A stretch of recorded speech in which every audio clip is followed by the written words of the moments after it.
Welcome to 1982, suburban St. Louis. It's the Kassing household. I'm gathered there with my parents and my two brothers, and we are unpacking our days, talking to each other about how those days went. I'm also a freshman in high school, and my life is chaos, so I think I have a lot to contribute to these conversations. But my memory is not shaped by what I contributed to those conversations as much as what I drew from them. And what I remember is listening to my parents talk about issues in the workplace that they were confronting. This happened while my brothers and I listened and shared our opinions. I now know that was probably the very first time I was hearing organizational dissent. I was listening to people talk about the experiences they were confronting in the workplace. Now, this is not to say that the Kassing family simply complained about work over meatloaf and spaghetti, which were staples in the Kassing home. No, to the contrary, we actually engaged in meaningful conversations about how to address these problematic situations at work. We tried to come up with solutions to deal with those issues. And sometimes we didn't, but that was okay because simply talking about them made us feel better and helped us cope. I now know years later that those conversations were formative because they shaped who I became as a scholar when I decided to study organizational dissent. So why is organizational dissent important?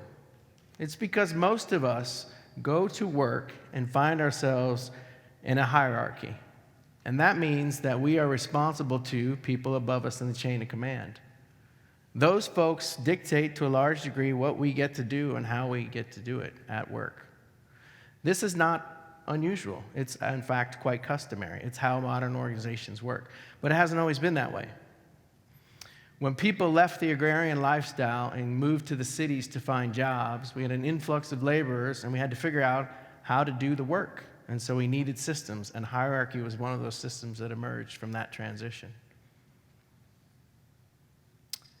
Hierarchy has become a fact of organizational life since. I ran into hierarchy when I went into the workforce as a young man, and I was working through a handful of odd jobs, painting houses, typing real estate contracts, selling bicycle seats. Somebody has to sell them, right? But it was in those early jobs that I started to discover the influence that hierarchy was having on my perceptions of what I wanted to do. I wasn't finding my calling necessarily.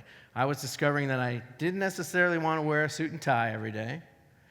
I didn't want to show up at the same place and work for 8 or 9 hours in the same location every day. And I really felt like I didn't want to have somebody else telling me how to do the work. Naive? Absolutely. Because having a boss and showing up at the same place for work and having some kind of dress code is, in fact, how modern organizations function. But what I now know, through the power of retrospection, is I wasn't just confronting hierarchy, I was dealing with this paradox. And the paradox had to do with me valuing freedom of speech, something I had grown up and culturally appreciated. But going to an office, going to work in a hierarchy, and having to suspend that value, to check it at the door, if you will. Add to this time. You realize that we spend most of our time at work, and you can start to see how this plays out.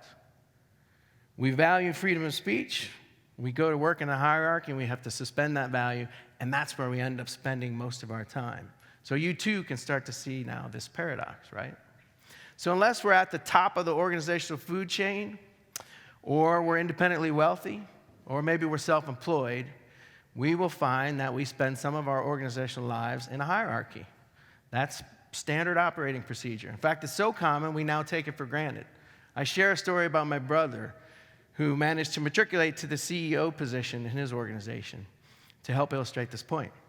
He tells this interesting anecdote about being in a meeting, and someone shares a great idea that he wants to endorse, but he catches himself thinking, well, I need to check with someone about that first.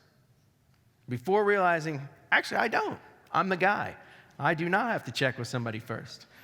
That kind of glitch he had, though, shows us just how embedded hierarchy becomes in our organizational lives. Back to the topic of dissent, then. I have always been intrigued by this question, or this premise, that if we go to work in hierarchies, we're supposed to give up some degree of freedom of expression about how we think the work should be done, or how our lives should be in organizations. I don't buy it. I simply haven't bought it, and I haven't bought it for a long time.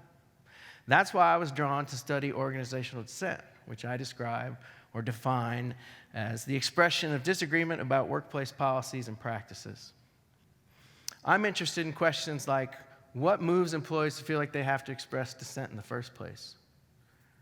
What are the ways in which they go about doing that? And importantly, what are the repercussions they face when they choose to express dissent? So I started this research in my dissertation, and some 20-odd years later, I'm still at it. Now, of course, organizations have evolved in that time frame. They're more adaptive and better equipped to hear organizational dissent. But let's not be mistaken. Organizations still remain restrictive places when it comes to hearing employees' opinions. And this can lead to what organizational dissent scholar Tim Hagstrom calls the mimetic condition. The mimetic condition is when employees simply mimic what they think management wants to hear. They don't necessarily offer contradictory opinions. They don't necessarily question management. And this can lead to what Charles Redding, the founding father of organizational communication, calls the go along to get along mentality. This is a troubling idea because it suggests that employees will figure out the best way for me to advance in this organization is to remain quiet. I'm going to get further along if I don't say anything. You put these ideas together and you can see that organizations really are at peril. They risk not hearing important feedback, not learning, for example, about inefficiencies in the workplace or possibly unethical behavior or employee mistreatment. That's why I, along with the scholars I've mentioned, have sought to try to reframe organizational dissent. So it's not seen as an illegitimate act in an organization or a dirty word, but rather something beneficial that can benefit the organization and can be healthy for the employees expressing dissent. So in closing, I would suggest that you understand we all have choices. Simply going to work does not necessarily mean that we have to hold our tongue, because dissent can benefit organizations and those who express it as well. So I would argue we should take Charles Redding's lament that employees simply go along to get along, and we should flip the script, and we should be arguing that employees should speak up and be heard.